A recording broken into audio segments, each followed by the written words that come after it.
Hi friends, నేను మీ Deepika. Welcome to Deepika kitchen. Hi అండి, ఈరోజు మనం రవ్వ బర్ఫీ ప్రిపేర్ చేసుకుందామండి. స్వీట్ తినాలనిపించినప్పుడు కేవలం 15 నిమిషాలను తయారు చేసుకోవచ్చు. బౌల్ పెట్టుకుని ఒక కప్పు పాలు వేసుకోవాలండి. హాఫ్ కప్పు వాటర్ వేసుకుని ఒక పొంగు వచ్చాక స్టవ్ ఆఫ్ చేసుకోవాలి. కడాయి పెట్టుకుని హాఫ్ కప్పు నెయ్యి వేసుకోవాలండి. చిన్న చిన్న ముక్కలుగా కట్ చేసుకుని జీడిపప్పు వేసుకుని ఫ్రై చేసుకోవాలి. కాస్త కలర్ చేంజ్ అయ్యేంత వరకు ఫ్రై చేసుకోవాలండి. ఫ్రై అయిపోయాక వీటిని ప్లేట్లోకి తీసుకోవాలి. అదే కడాయిలో ఒక కప్పు బొంబాయి రవ్వ వేసుకుని లో ఫ్లేమ్లోనే రవ్వ కాస్త కలర్ చేంజ్ అయ్యేంత వరకు ఫ్రై చేసుకోవాలండి. సువాసన వచ్చేంత వరకు ఫ్రై చేసుకోవాలి.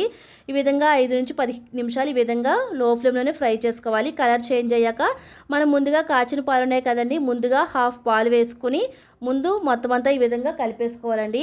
ఉండలు లేకుండా కలిపేసుకున్నాక ఆ తర్వాత మిగిలిన పాలు ఉన్నాయి కదండి, అవి కూడా వేసేసుకుని ఉండలేకుండా మొత్తం అంతా ఈ విధంగా కలిపేసుకోవాలి. ఈ విధంగా కలిపేసుకున్నాం, దగ్గర పడిపోయింది కదండి.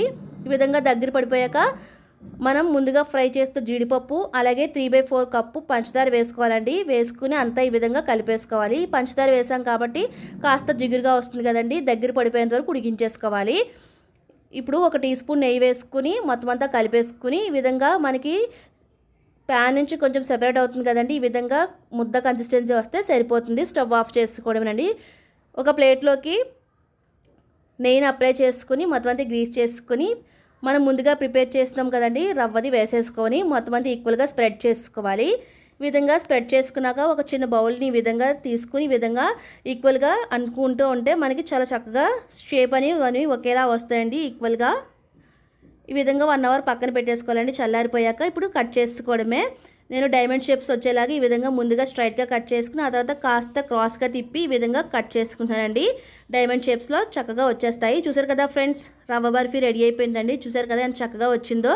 ప్లేట్లోకి తీసుకోవడమే. ఇదే విధంగా చూసారు కదా ఫ్రెండ్స్, రవ్వ బర్ఫీ రెడీ అయిపోయిందండి. మీరు కూడా ఒకసారి ఈ విధంగా ట్రై చేయండి. పిల్లలు పెద్దలు అందరూ చాలా ఇష్టపడి తింటారండి. మీరు ట్రై చేసి మీకు ఎలా కుదిరిందో మాకు కామెంట్ రూపంలో తెలియచేయండి. మీరు కనుక మన ఛానల్ని ఫస్ట్ టైం చూస్తే సబ్స్క్రైబ్ చేసుకోండి. ఫ్రెండ్స్ అండ్ ఫ్యామిలీ మెంబర్స్కి షేర్ చేయండి. Thank you for watching.